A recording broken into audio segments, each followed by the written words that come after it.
Today's deck tech is a fun combination of Sapphire and Emerald. The idea here is that we have a small ramp package into the very powerful Emerald cards that punish opponents for challenging us and also control the board. We try to go wide with our Emerald punishing cards, and then when the opponent finally has enough lore to play their big cards, we use our board control to return them to their hand or not let them quest. Let's go through the deck real quick, and then I have a game highlight at the end that I think really highlights this deck's strengths. Our only one drop in this deck is 3 copies of Flounder Voice of Reason. This card is just the nice 1-cost inkable 2/2 baseline for the deck. We run 4 copies of Flynn Rider Charming Rogue, which whenever he is challenged, the challenging player has to discard a card. This card kicks off our punishing the opponent for challenging us strategy that Emerald is so good at. We're running 3 copies of Megara Pulling the Strings. This card, when played, lets us give another character +2 strength for the turn.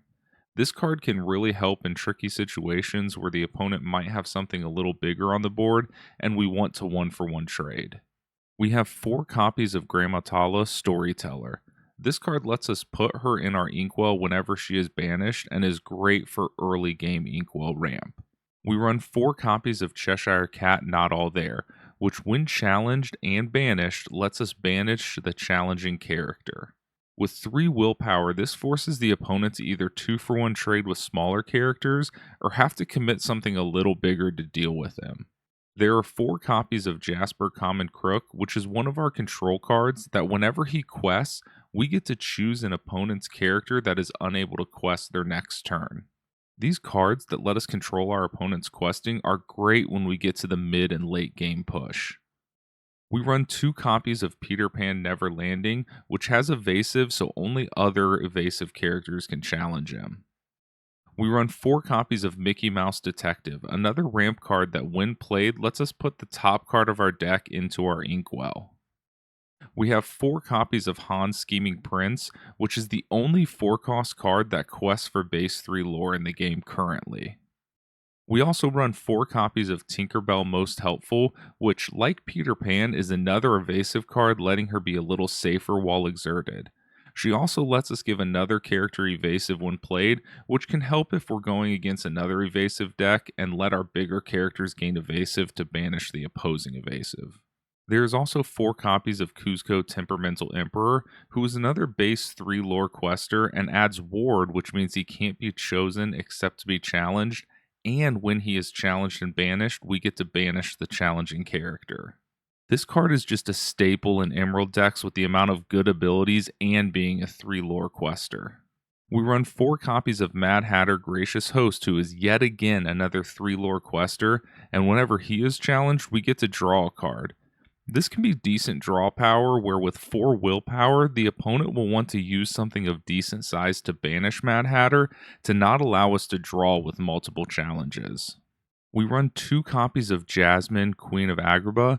This card is one of our few situational tech cards that lets us remove up to 2 damage from all of our characters when she's played. This can be massive advantage if we have went a little wide and have multiple characters with damage. She is also a 5 willpower 2 lore quester, so she has decent stats too. If we don't find ourselves in a situation needing her, she is inkable as well. We have 3 copies of Genie on the Job, which is another one of our evasive characters, but adds that when we play him, we can return a character to that player's hand. This is amazing board control and is one of our best mid to late game plays after our opponent drops something big. Our last character is John Silver Alien Pirate, which we run 3 copies of. This card is an inkable 5/5 that quests for 2 lore, but also is another control character where when he is played and whenever he quests, we get to choose a character and that character gains Reckless, meaning they can't quest and have to challenge if able. This ability is fantastic. Not letting an opposing character quest can really swing the late game, and also making a character have to challenge if able, and us running so many cards that punish for challenging is a great combo. For actions, we run 4 copies of One Jump Ahead. This is another ramp card, letting us put the top card of our deck face down into our Inkwell, and is great early to ramp into going wide. Our final card is 4 copies of Mother Knows Best, another amazing board control card, letting us return a character to that player's hand. For only 3 costs and being a song that the majority of our characters can sing, this card provides great control. Now let's get into some gameplay. Alright, looks like we are going to go first here. We get a couple big cards that we're not really going to need here. So I'm going to go ahead and replace Kuzco and Genie here. We see a Mickey Mouse Detective and a John Silver. So I'm going to go ahead and ink this one Flounder because we have 2 of them, and go ahead and drop the other one and pass to the opponent here. The opponent is going to ink You Have Forgotten Me, so we know they're at least an amber deck. I'm going to go ahead and ink this Meg, and then go ahead and play 1 jump ahead to ramp a little bit so we can play Mickey Mouse next turn, and then I am just going to quest with Flounder. They're going to ink a Sebastian, so the only color we've seen is still amber. We draw a Flynn Rider here. I don't think I'm going to ink anything because I'm just going to play this Mickey Mouse that will let us ink the top card, and then just again quest with Flounder since they don't have anything on board. Alright, we see a Tamatoa, so they are Amber Sapphire here, so they're probably heavy on the items. And then we see, yep, they are going to go quick into a Maximus here. We do get a Gramma Tala. I think I'm just going to go ahead and ink the Gramma Tala because I want to get into this Mad Hatter, and I'd like to save the Flynn Rider here. So I'm just going to go ahead and quest with our 2 cards, bringing us up to 4 lore. And they are going to take out our Mickey Mouse. And then it looks like Inca Develop Your Brain. And then play a Lantern. They're going to use that to drop. Yep, they are probably going to be going heavy on the items here, so we'll need to keep an eye out on that. We draw our Mickey Mouse. I think now I am going to go ahead and just ink this Flynn Rider here, and then drop a Mother Knows Best to return the Maximus to their hand. And then I'm going to drop this Mickey Mouse we just drew to ramp some more. We'll be set up to play John Silver next time.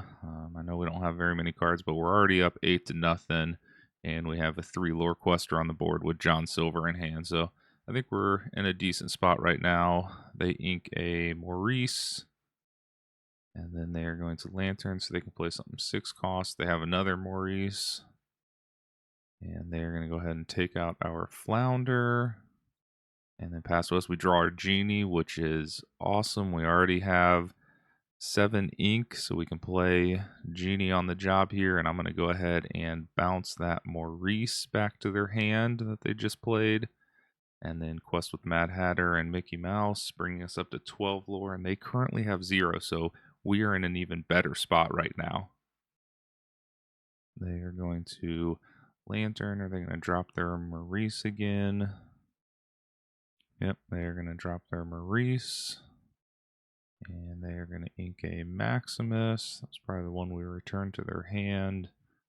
Then they are going to quest with their Bell. And play Dinglehopper cheaper.